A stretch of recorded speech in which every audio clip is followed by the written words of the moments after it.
Well, the thing about computers that's really amazing is they have a lot of complex machinery going on inside. It's almost kind of like I think of a computer almost like a car engine. There's a lot of hidden, interesting things happening behind the scenes, and then on the outside you might have this fairly friendly object that's easy to approach and easy to understand, but inside it's this very extremely complex machine. And that really intrigued me. I really enjoyed learning about how the machine works inside, and that's sort of what got me interested. Hi, I'm John Regehr. I'm an associate professor in the School of Computing. I've been here physically for 15 years. I showed up, my wife got a job at the university in 2000. She's a professor in the psychology department. And I hadn't finished school yet. I was still a graduate student at the University of Virginia. I finished up, I spent a year finishing up, and then I was a postdoc for a couple of years, and in 2003 we did a big two-body job search. And as luck had it, the university was able to give both of us offers, and so we ended up staying here.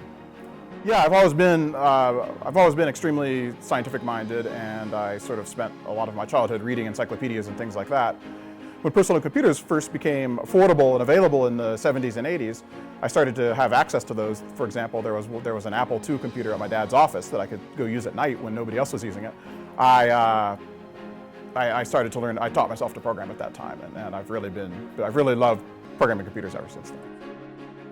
Well, broadly speaking, what I try to do is take computer programs and make them work better. And sometimes making them work better is about making them work faster. Usually what it's about is making the computer programs have less bugs. And what my research is focused on is trying to catch these kind of defects that people unintentionally put into computer software and show people the defects in order that they can be removed before the software is actually deployed. Sure, well, there are a lot of really attractive things about living here. For example, from my house, I can be on the trails in the, not quite the back country, but the front country. I can be on trails in the wilderness within 3 or 4 minutes.